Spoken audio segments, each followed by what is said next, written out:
निर्विकल्पकमनल्पमक्षरम् यत्क्षराक्षरविलक्षणम् परम् नित्यमव्यय सुखम् निरञ्जनम् ब्रह्म तत्त्वमसि भावयात्मनि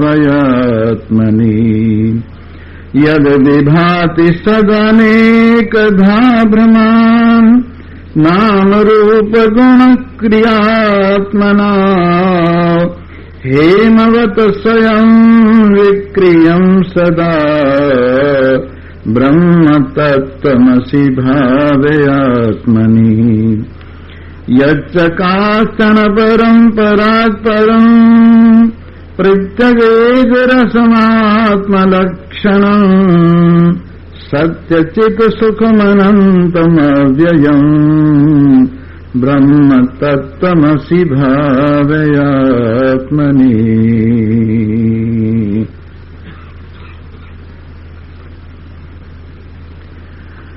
उपस्थित भाग्यवान श्रोता वृंद,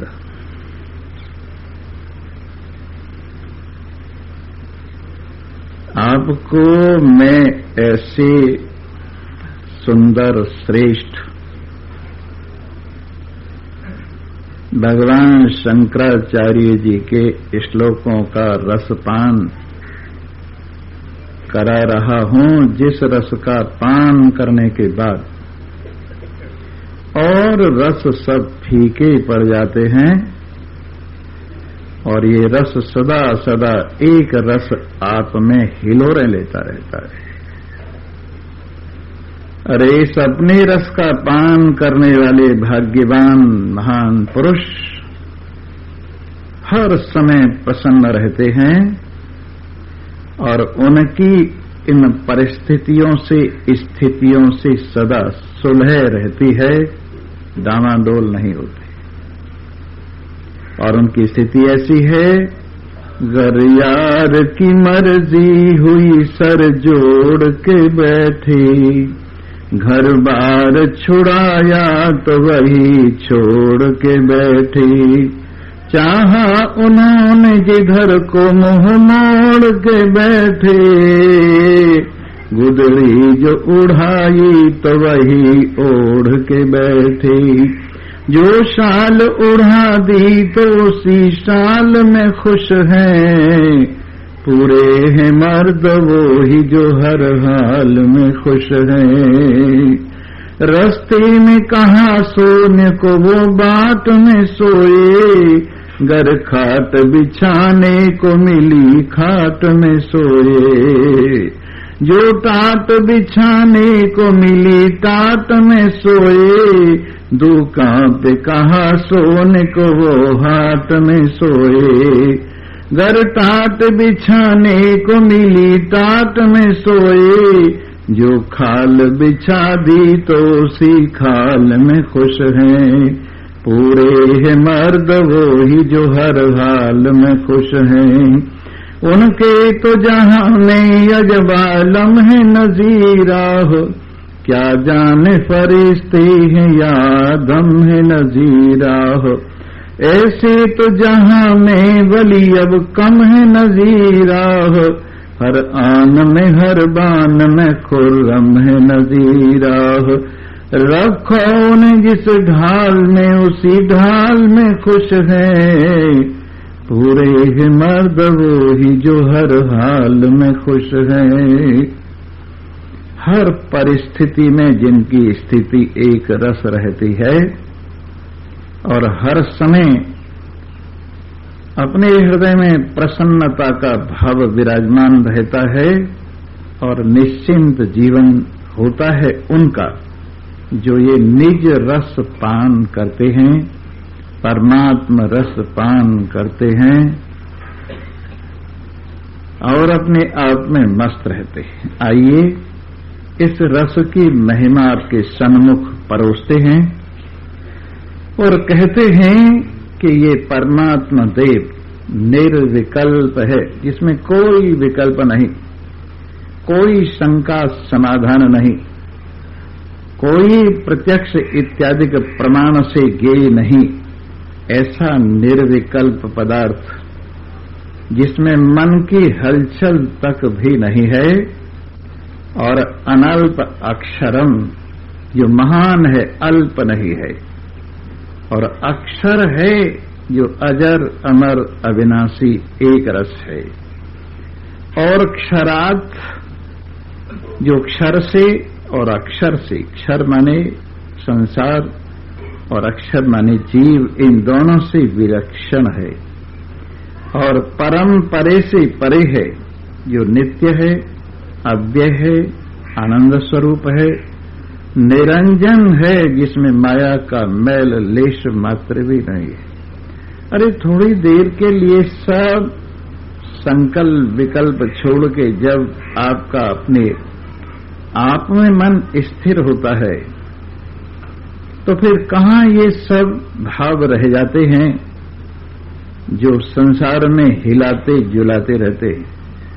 कितनी स्थिरता, कितनी एकता, कितना आनंद अपने आप की मस्ती में होता है, और ऐसी स्थिति होती है कि मन मगन हुआ फिर क्या बोले, मन मगन हुआ फिर क्या बोले, मन मगन हुआ, मन मगन हुआ, मन मगन हुआ, मन मगन हुआ फिर क्या बोले। सूरत कलाली हुई मतवाली, सूरत कलाली हुई मतवाली, पी गई मधुआ बिन तोले, पी गई मधुआ बिन तोले, मन मगन हुआ फिर क्या बोले, मन मगन हुआ फिर क्या बोले। हंसा पहुँचे मान सरोवर, हंसा पहुँचे मान सरोवर, ताल तलैया क्या डोले, ताल तलैया क्या डोले, मन मगन हुआ फिर क्या बोले, मन मगन हुआ फिर क्या बोले। जब कमती तब चढ़ी तराजू, जब कमती तब चढ़ी तराजू, अब पूरी हुई फिर क्या तोले, पूरी हुई फिर क्या तोले, मन मगन हुआ फिर क्या बोले, मन मगन हुआ फिर क्या बोले।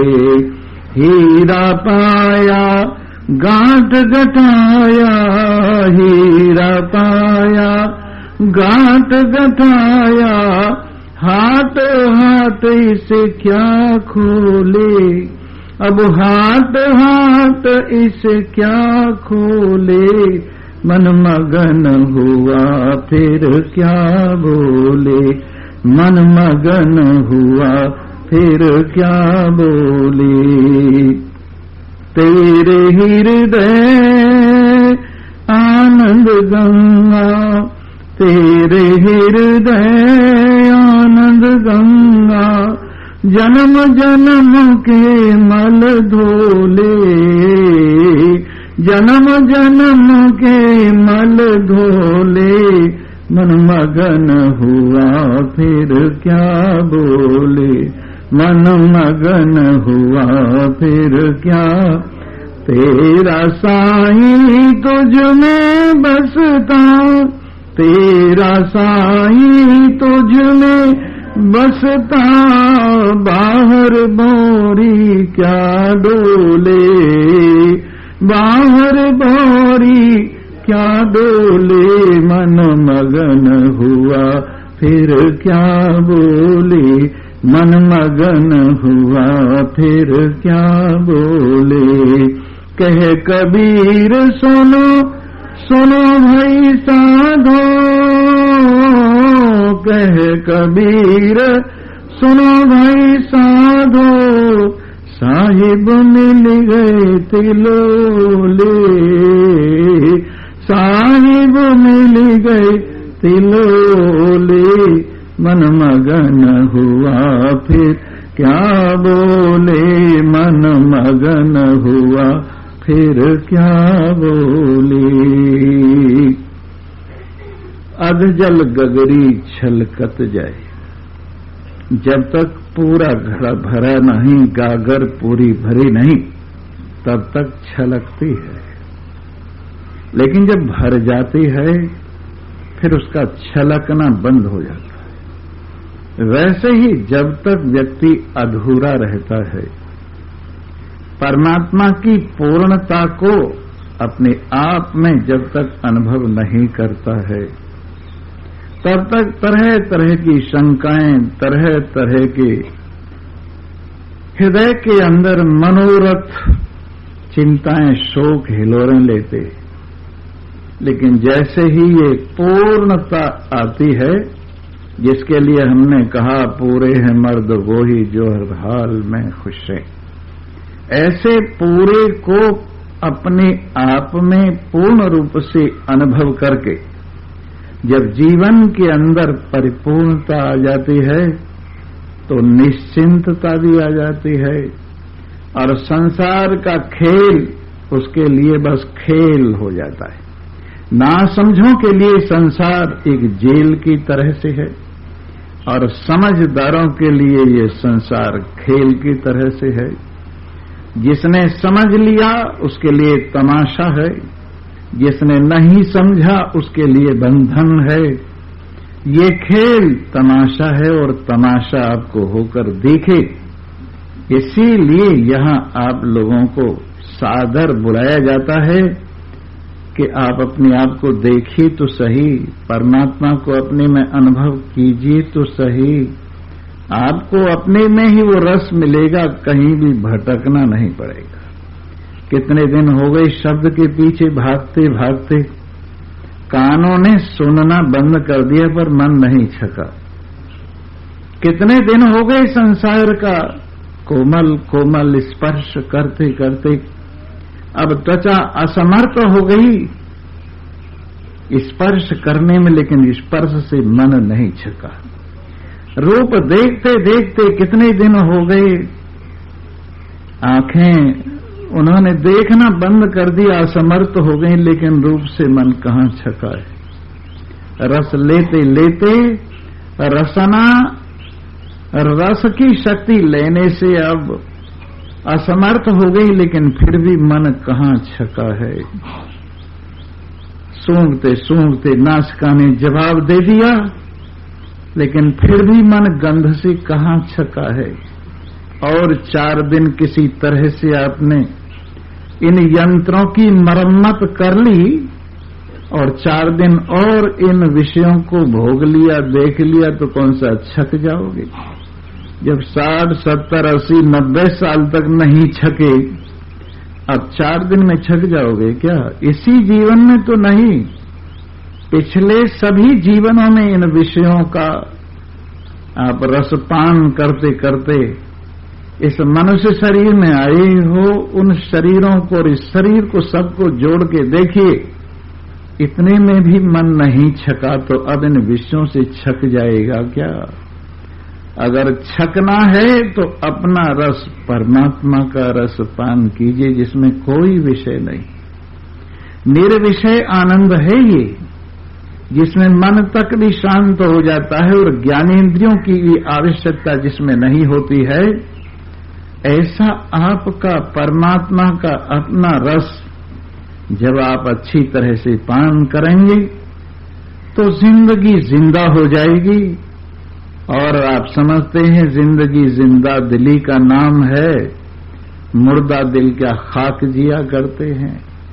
जिंदगी तो वही है जिसमें शांति हो, चैन हो, आनंद हो, निर्द्वंद्वता हो। और जिस जिंदगी के अंदर तरह तरह की चिंताएं भरी हो, जिंदगी किस काम की। आप जिए, सैकड़ों वर्ष जिए, हजारों वर्ष जिए, कौन मना करता है? पर जीवित पदार्थ से मन लगाकर तो जिए। जब आप जड़ पदार्थों में मन लगाकर जी रहे हैं तो इन पदार्थों में कहां शांति रखी है? यदि जीना है तो फिर जीवित पदार्थ से मन लगाइए और फिर देखिए जिंदगी का क्या मजा आता है। और देखिए किस तरह से आपको सदा एक रस शांति बनी रहती है। और इस जिंदा पदार्थ से तार लगाने के लिए परमात्मा का, आत्मा का श्रवण कीजिए, मनन कीजिए, निधिध्यासन कीजिए। आपके तार जुड़े रहेंगे और आप में जिंदगी आती रहेगी। वेद ने कहा है, भद्रम कर्णेभिः शृणुयाम देवा। हे देवताओं, जरा से आगे हो जाओ देवताओं।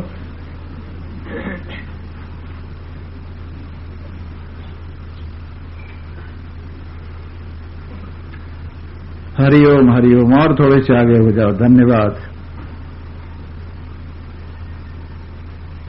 आराम से बैठो, ऐसी क्या बात है?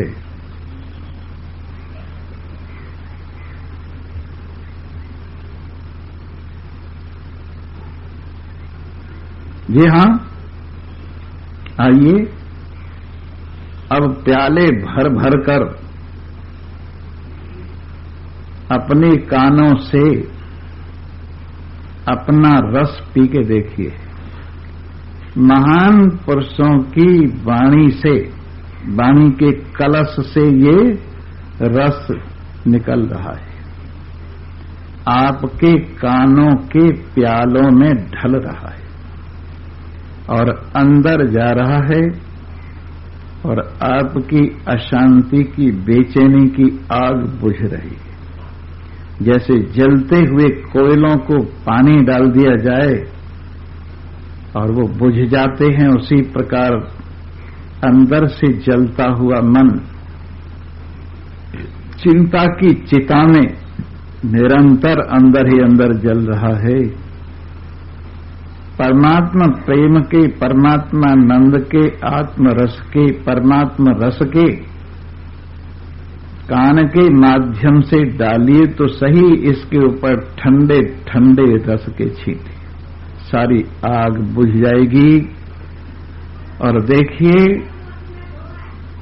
जब भी आप, वैसे तो हर वक्त रहें अपने आप में मस्त, बहुत अच्छी बात है। हर वक्त नहीं रहते तो बीच बीच में जब समय मिले तब इस रस का पान करते हुए मस्त हो जाइए। बीच बीच में जैसे नेवला सांप से लड़ता है और बीच बीच में लड़ाई छोड़ के वो जड़ी खाता है, तो सांप का विष उसको नहीं चढ़ता और वो सांप को निपटा देता है। वैसे ही एक साधक नेवले की तरह से है और संसार सांप की तरह से है। अब इसमें अपने अपने कर्तव्य का जो पालन है वही लड़ाई है। बीच बीच में सत्संग की जड़ी खाते रहेंगे तो आपको माया मोह का विष नहीं चढ़ेगा और इसको निपटा देंगे। और यदि थोड़ा सा भी गड़बड़ हुई तो फिर माया मोह का विष चढ़ जाएगा। अभी बीरबल अकबर के दरबार में पहुंचा नहीं था, पहुंचने का प्रयत्न कर रहा था, तो उसने एक पान की दुकान खोली और बिल्कुल किले के नजदीक ही इधर उधर थी। अकबर को पान खाने का शौक था, तो एक दिन जो सेवक पान लगाता था उसमें चूना ज्यादा लग गया, पान कड़वा हो गया। उन्हें बड़ा गुस्सा आया और आगे कहा, उसको बुलाया नौकर को, कहने लगे तुमने जाओ, जल्दी से जाओ और एक पाव चूना लेके आओ। तो जब वो गया बीरबल की दुकान पर ही पहुंच गया बाई चांस, कहने लगे भाई मेरे को एक पाव चूना दे दो। एक पाव चूना क्या करेगा? बादशाह ने मंगाया है, मैं उनके यहाँ पान लगाता हूं। कहने लगे फिर वो चूना बादशाह नहीं खाएगा, तेरे को ही पीना पड़ेगा। एक काम कर, तो एक सेर घी पी जा, और फिर उसके बाद कोई खतरा नहीं है। एक सेर घी पिला दिया उसको, और वो एक पाव चूना लेके बादशाह के यहां पहुंचे तो बादशाह ने कहा मेरे सामने ही पिया उसको। एक पाव चूना पिला दिया। उसके बाद में वो सेवक अपने कमरे में गया तो उसको घी पहले पिया हुआ था ना, तो उल्टी आई और सारा चूना बाहर निकल गया। थोड़ी देर में बादशाह को ख्याल आया, रे ये मैंने क्या किया, उसको चूना पिला दिया, पता नहीं मर गया होगा। आवाज लगाई, अरे अब्दुल्ला। बोले जी हजूर, तू जिंदा है? कह जी हाँ, आपके फजल से जिंदा हूं। कहने लगे अच्छा, मरा क्यों नहीं एक पाव चूना खा के? कि मर तो जाता, पर वो पनवाड़ी ने समझ ली आपकी भविष्य की कार्यवाही, और उसने मेरे को एक सेर घी पिला दिया।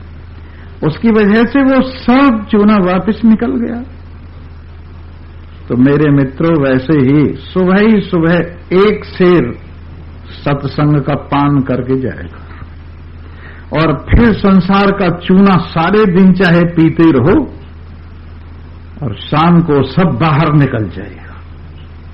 और जिसको ये चीज नहीं है तो चूना तो आप जानते हैं कैसा होता है, बिना बुझा हुआ अगर हो तो आग होती है।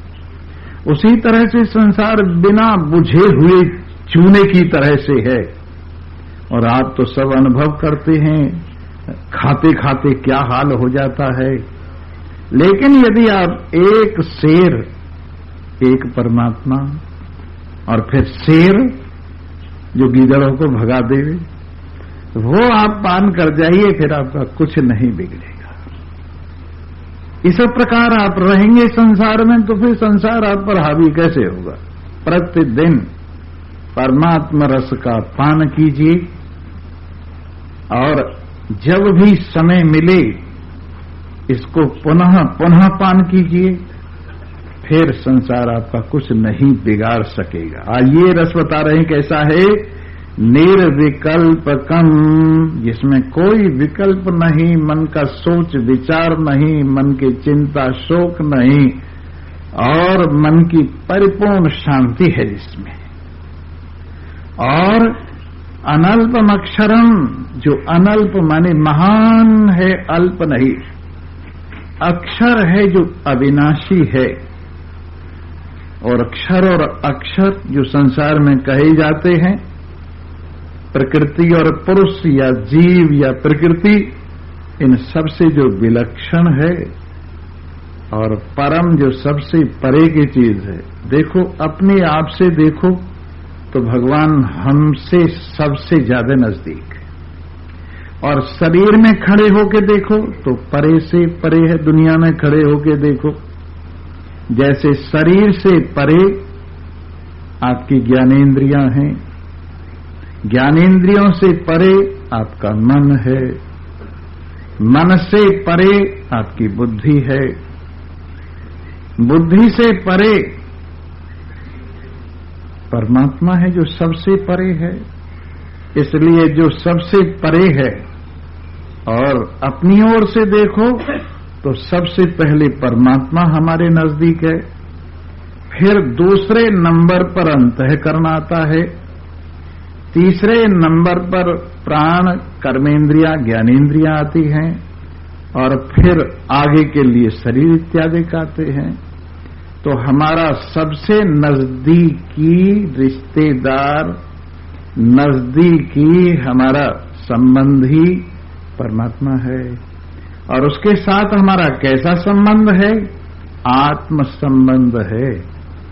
किसी का शरीर की वजह से संबंध है, किसी का मन की वजह से संबंध है, किसी का धन की वजह से संबंध है, दुनियादारी की वजह से दुनिया वालों से संबंध है। लेकिन परमात्मा के साथ हमारा संबंध स्वाभाविक है। वो नित्य है, हम नित्य हैं। वो ज्ञान स्वरूप है, हम ज्ञान स्वरूप हैं। वो आनंद स्वरूप है, हम आनंद स्वरूप हैं। वो एक हैं, हम उनके साथ एक हैं। तो ये संबंध तो हुआ स्वाभाविक। और आत्मा का अनात्मा के साथ संबंध, चेतन का जड़ के साथ संबंध, सत का असत के साथ संबंध, आनंद का दुख के साथ संबंध और निर्विकार का विकार के साथ संबंध ये स्वाभाविक नहीं है, कृत्रिम है। दोनों के स्वभाव अलग अलग हैं। तो जो अपने स्वभाव के विपरीत संबंध रखता है दुख उठाता है, लेकिन जो अपने स्वभाव से संबंध रखता है वो आनंदित रहता है। तो परमात्मा हमारा स्वभाव है, हम सबकी एक वास्तविकता है, हम सबके एक सच्चे रिश्तेदार हैं, हम सबके एक सच्चे आधार हैं, हमारी सबकी एक वास्तविकता है। इसलिए ये जो आपका परमात्मा के साथ संबंध है वो स्वरूप संबंध है, निज रूप संबंध है। इस संबंध को याद कीजिए। और नित्यम अव्यय सुखम निरंजनम, जो नित्य है और अव्यय सुख है, जो कभी घटता नहीं है, ऐसा सुख है। निरंजनम, जिसमें किसी प्रकार का मैल नहीं है। वही ब्रह्म तत्त्वमसि भावयात्मनि, अपने आप में ये भावना करो। शास्त्र कहता है वही ब्रह्म तू है और आप अनुभव करो वही ब्रह्म मैं हूं। जो ब्रह्म निर्विकल्प है, जो ब्रह्म महान है, जो परमात्मा अक्षर है, अक्षर और अक्षर दोनों से विलक्षण है, परे से परे है, नित्य सुख स्वरूप है और अव्यय है, निरंजन निर्मल है, वही परमात्मा मैं हूं। शरीर से जरा ऊपर उठिए। मैं शरीर हूं, ये जो नासमझी है ये जन्म मरण का कारण है। ये जो नासमझी है सब प्रकार के झूठे संबंधों का कारण है। मैं शरीर हूं, ये जो नासमझी है सारी बीमारियों की जड़ है और मोह का आश्रय है। इसलिए मैं शरीर हूं ये अध्यास है, वास्तविकता नहीं है। क्योंकि शरीर जड़ है, मैं चेतन हूं, भला मैं शरीर कैसे हूं? शरीर अनात्मा है, मैं आत्मा हूं, भला मैं शरीर कैसे हूं? शरीर दुख रूप है, मैं आनंद स्वरूप हूं, भला मैं शरीर कैसे हूं? परंतु फिर भी एक ऐसी नासमझी बसी हुई है अनेक जन्मों से, मैं शरीर हूं और मैं ज्ञानेन्द्रिय, कर्मेंद्रिय, प्राण, अंतःकरण और इनके धर्म रूप सूक्ष्म शरीर हूं। और सूक्ष्म शरीर में क्या बीमारी है? कर्तापना, भोक्तापना और जितने प्रकार के विकार हैं सब सूक्ष्म शरीर में हैं। जैसे सुख है, दुख है, लाभ है, हानि है, जय है, पराजय है, यश है, अपयश है और ज्ञानेन्द्रियों के सारे विषयों से संबंध है। उनसे अनुकूल और प्रतिकूलता होने से राग द्वेष है। मैं चेतन हूं, सूक्ष्म शरीर अनात्मा है, मैं आत्मा हूं। सूक्ष्म शरीर असत है, मैं सत हूं। सूक्ष्म शरीर दुख रूप है, मैं आनंद स्वरूप हूं। सूक्ष्म शरीर विकारी है, मैं निर्विकार हूं। तो मेरा इसके साथ क्या संबंध है? वैसे ही यूं ही अध्यास रूप करके संबंध भासता है। इस प्रकार कारण शरीर जो अविद्या है वो भी मैं नहीं हूं, अविद्या भी कारण शरीर रूप अविद्या ही है। इसे सारा प्रपंच भासता है। जब अविद्या और अविद्या के सारे कार्य को अपने आप से निकालकर निर्विकल्प नारायण अपने आप में अनुभव करता है तो मौज ही मौज रहती है। आपने सुना होगा एक बहुत सुंदर कथा योग वशिष्ठ में आती है, चुड़ाला और शिखी ध्वज की कथा है। शिखी ध्वज महाराज थे, राजा थे एक जगह की, और चुड़ाला उनकी रानी थी। दोनों अच्छे पुण्यवान लोग थे, सत्संग में बड़ा प्रेम था, संत महात्मा आते जाते रहते थे, उनका सत्संग होता था। लेकिन ये तो भाई कौन ज्यादा ग्रहण करता है, ये तो अपनी अपनी समझ और पूर्व संस्कार हैं। अनेक जन्मों से लग्न लगाती हुई चुड़ाला जब महान पुरुषों की कृपा पात्र हुई और सत्संग वेदांत का सत्संग सुनने को मिला तो उनको ये ज्ञान हो गया कि मैं शुद्ध सच्चिदानंद ब्रह्म हूं और हर समय प्रसन्न रहने लगी। सारा काम धंधा भी, जो कुछ अपना कर्तव्य है वो भी पालन करें और प्रसन्न भी रहें। संसार के खेल में समस्त द्वंद्वों को देखें और प्रसन्न भी रहें। राजा ने देखा कि मैं अपनी रानी को देख रहा हूं, बड़ी प्रसन्न रहती है, किसी प्रकार का क्षोभ पैदा होता ही नहीं है इसमें। तो एक दिन पूछा, क्यों महारानी बड़ी प्रसन्न रहती हो? और प्रसन्नता के कारण सुंदरता तुम्हारी में सदा विराजमान रहती है, तुमको क्या मिल गया है जो इतनी प्रसन्न रहती हो? तो उन्होंने स्वाभाविक कह दिया कि मुझे परमात्म ज्ञान आत्मज्ञान हो गया है, इसलिए मैं हर समय प्रसन्न रहती हूं, परिस्थितियों से मेरी स्थिति डामाडोल नहीं होती। अब जब राजा ने सुना, कहने लगे वाह मूर्ख कहीं की, कहीं घर बैठे बैठे ज्ञान होता है यूं? ऐसे ज्ञान नहीं हुआ करता। जब तक जंगल में न जाए, तप न करे, एकांत में न रहे, यूं न करे ऊं न करे, तब तक ज्ञान थोड़ा ही होता है। चुड़ाला ने सोचा कि अब आगे कुछ नहीं कहना चाहिए, क्योंकि अभी इनको समझने की स्थिति नहीं है। इसलिए वहीं बंद कर दिया उपदेश देना और अपने कर्तव्य का पालन उसी तरह से करती रही। थोड़े दिनों बाद राजा के भी पुण्यों का परिपाक सामने आया और उन्हें वैराग्य हो गया। उन्होंने सोचा, इन सांसारिक विषयों के भोगने से क्या मिलेगा, इस राज्य से मुझे क्या फायदा हो रहा है? कुछ भी तो नहीं है, संसार यूं ही घसा घसी लगे पड़े हैं, लेना एक न देना दो। कहने लगे एक दिन, रानी संसार में कुछ नहीं रखा हुआ है, मेरा मन संसार से हट गया है, अब मुझे कुछ चाहत नहीं है, जंगल में चला जाऊंगा, एकांत में विराजमान हो जाऊंगा, सब कुछ को भूलकर परमात्मा का स्मरण करते हुए परमात्मा में टिक जाऊंगा। रानी ने कहा, ऐसा ही होता है। उनका तो तात्पर्य ये था, जैसे सूरज निकलने से पहले प्रकाश आ जाता है, ज्ञान होने से पहले वैसे वैराग्य का प्रकाश आ जाता है। लक्षण होते हैं। आपको रात्रि में, आपके पास घड़ी वड़ी कुछ नहीं है और पूर्व दिशा में आपको उजाला सा नजर आया तो आप देख लेते हैं, समझ लेते हैं कि अब दिन निकलने वाला है, पूर्व दिशा में उजाला हो रहा है। उसी तरह से जब वैराग्य का उजाला होता है तो समझो ज्ञान का सूर्य निकलने वाला है। तो उन्होंने कहा, ऐसा ही होता है। अरे तो मेरी बातों को गौर से नहीं सुन रही हो? सुन रही हो, मैं चला जाऊंगा छोड़कर। नहीं नहीं, छोड़ने की क्या जरूरत है? नहीं, मुझे कुछ अच्छा नहीं लगता है। और होते होते एक दिन महल में से निकल गया राजा, जंगल में चला गया।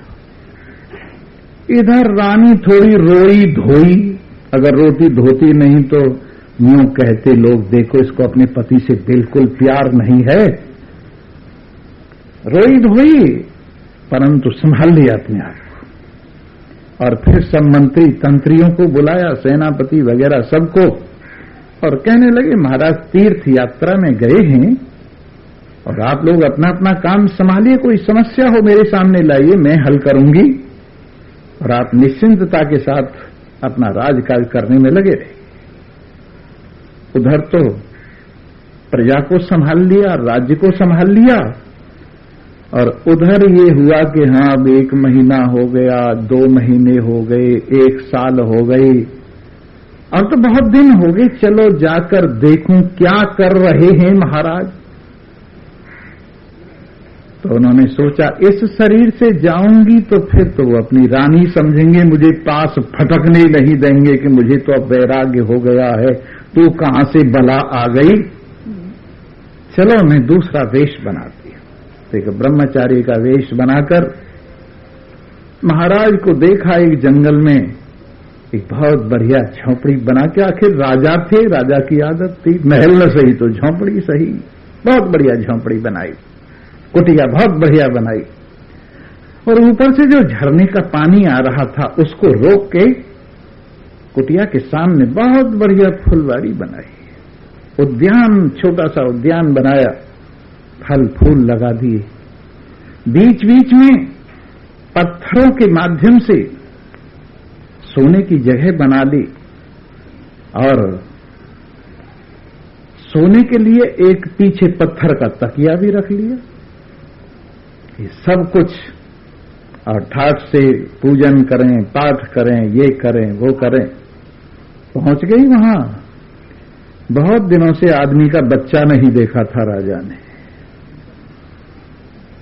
कहने लगे वाह मुनिराज, आपने बड़ी कृपा की, जैसे आकाश से उतरे हैं आप, सिद्धि सिद्धियां भी थी उनको, आकाश से जैसे उतरी।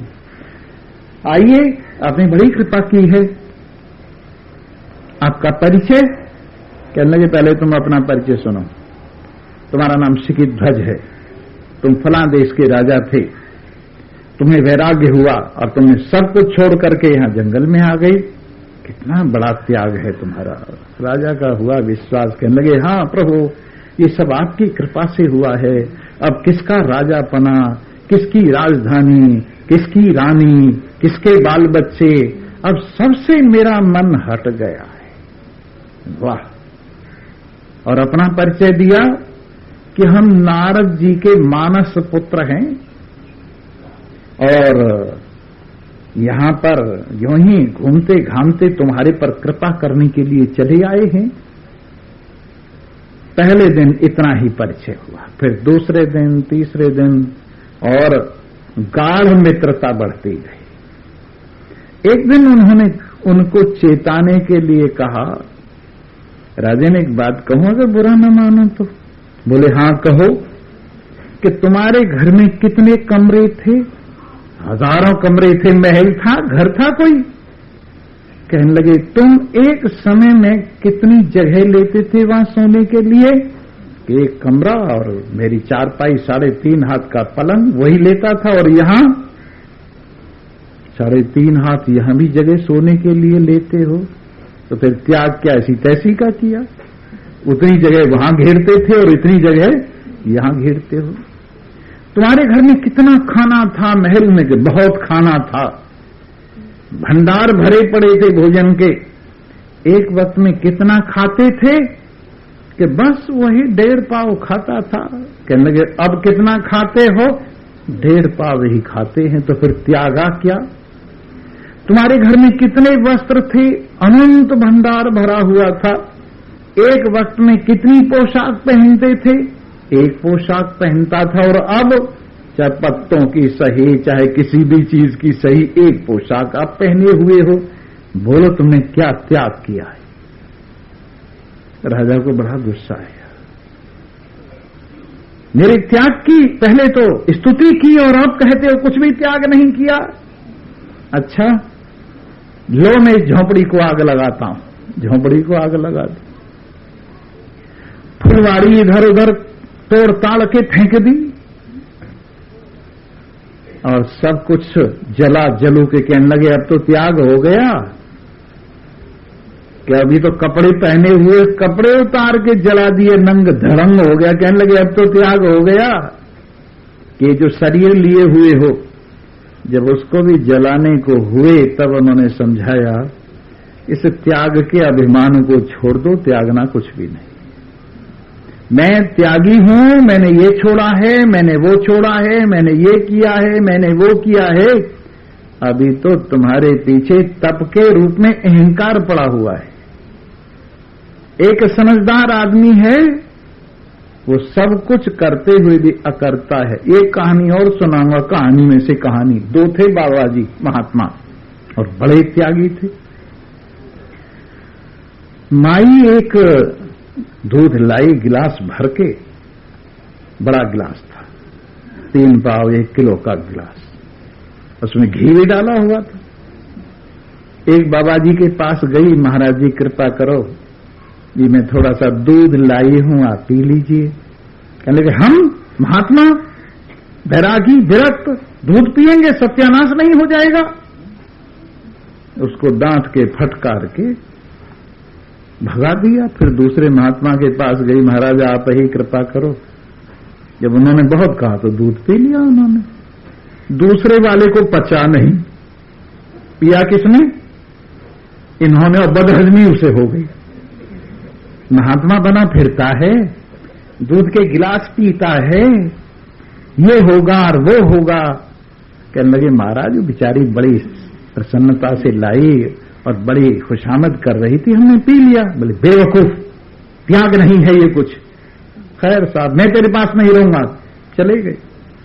12 साल बाद फिर कुंभ पर मिली और सब महात्माओं के बीच में कहने लगे ये है वो महात्मा जो 1 गिलास भरा हुआ दूध पी गया।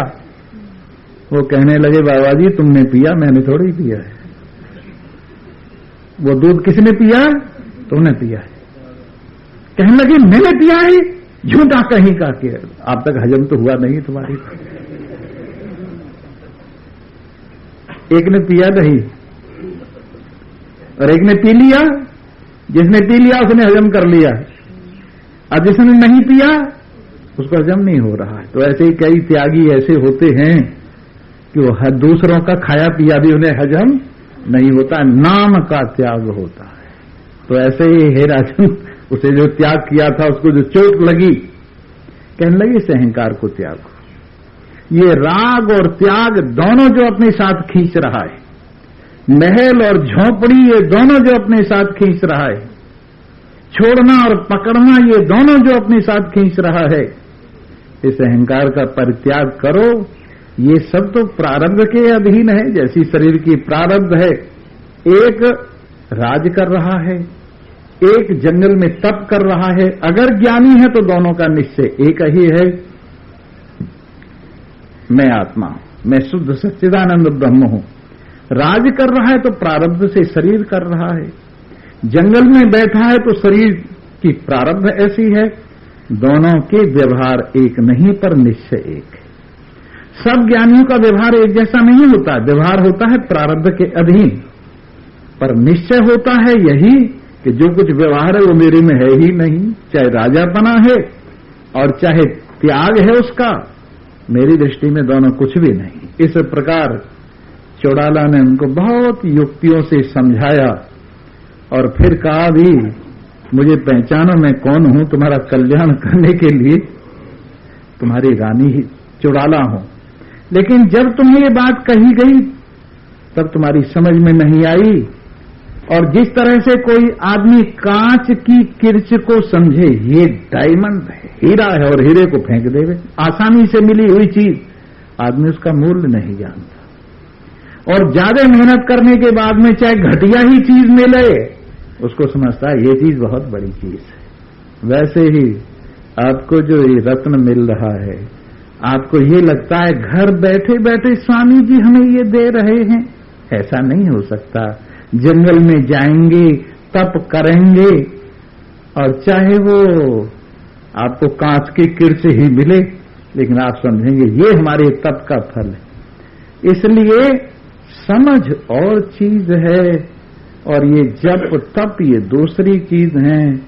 समझ होने पर इन सब का कोई भी विशेष मूल्य नहीं है।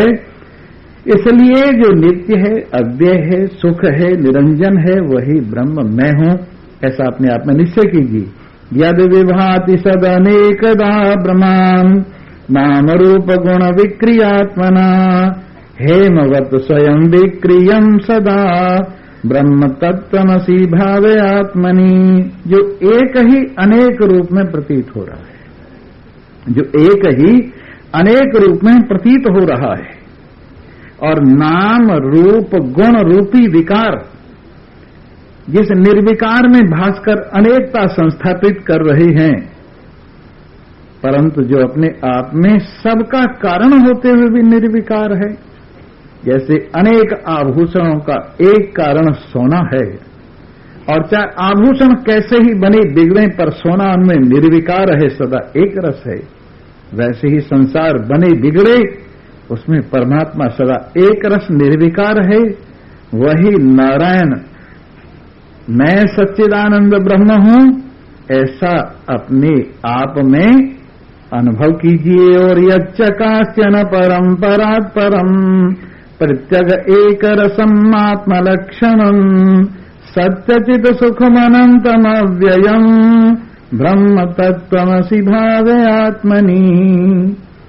यच्चकास्ति माने प्रकाशित हो रहा है और कर रहा है, स्वयं भी अपने ज्ञान से दैदीप्यमान है और सारे जगत को प्रकाशित कर रहा है। अनापारम जो अपने से अलग नहीं है, परात् परम जो संसार की कल्पना से परे है, जो सबको प्रत्यक्ष है, एक रस है, और आत्मा ही जिसका लक्षण है। परमात्मा का परिचय आपका परिचय परमात्मा, परमात्मा का परिचय आप हैं और आपका परिचय परमात्मा है। ऐसा सत्य स्वरूप, चेतन स्वरूप, आनंद स्वरूप, अनंत अव्यय वही ब्रह्म मैं हूं, वही ब्रह्म तत्त्वमसि तू है, भावे आत्मनि अपने आत्मा में ऐसा निश्चय कर। अब 2-3 श्लोक और रह गए हैं इस तरह के, वो कल आपके सामने सुनाए जाएंगे। और थोड़ा पहले आ जाया करो, कल की तो बात है।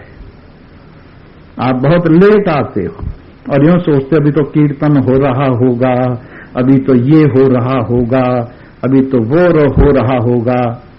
इसमें जो कुछ भी है सारे का सारा सत्संग ही है। जैसे सोने की संदूक, उसका नीचे वाला हिस्सा भी सोना, ऊपर वाला भी सोना, कब्जे जो लगे हुए वो भी सोने के, कुंडा जो लगा हुआ है वो भी सोने का, संकल जो लगी हुई है वो भी सोने की, और ताला जो लगा हुआ है वो भी सोने का, और चाबी इसकी है वो भी सोने की। जैसे संदूक की हर चीज सोना है, सोने की संदूक की, वैसे ही सत्संग में कीर्तन भी है, सत्संग में कथा भी है, सत्संग में आरती भी है, और इस तरह से सारा सोना ही सोना परमात्मा ही है, दूसरा और तो कुछ है नहीं। इसलिए पूरे का पूरा गठक जाओ। इस सत्संग को छिलके उतारने वाली चीज नहीं है, इसमें गुठली नहीं निकलती। कैसा फल है ये जिसमें छिलका नहीं है, और जिसमें गुठली नहीं है, रसगुल्ला है ये। रसगुल्ले का छिलका उतारते हो या अंदर से गुठली निकालते हो, वैसे ही इसमें कोई चीज छोड़ने की नहीं है, पूरी की पूरी खाने की, पूरी की पूरी सटक जाने की। और ऐसा हो गया तो आनंद ही आनंद है। इन्हीं शब्दों के साथ आप सभी को धन्यवाद है। अब एक भजन सुनाता हूं, और ये भी रसगुल्ला है भजन भी। बोलो सच्चिदानंद। ममता तुमको विदा कहे हैं। किसको विदाई दे रहे हैं? ममता। ममता माने मेरा पना, ममता माने मेरा पना, और इस मेरे पने ने ही बांध रखा है। ये चीज मेरी है, ये चीज मेरी है, ये चीज मेरी है, ये चीज मेरी है, और चीज कुछ नहीं बोलती, चीज कुछ नहीं कहती। आप ही कहते हैं मेरी है, मेरी है, मेरी है, और उसी से आप उसका पहरा लगा रहे हैं रात दिन। तो कहते ममता तुमको विदा कहे हैं, जिस नगरी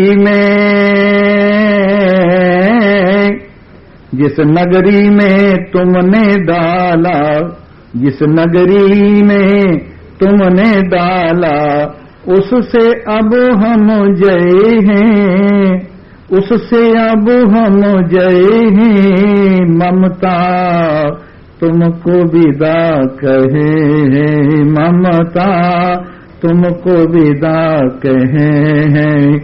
पिंड हमारा छोड़ो प्यारी, तुमरे चरण गहे हैं। खुशामद करके ही मान जाए तो ठीक है। पिंड हमारा छोड़ो प्यारी, तुमरे चरण गहे हैं। मोह तुम्हारा भाई छोड़ा, ममता का भाई कौन है? मोह है।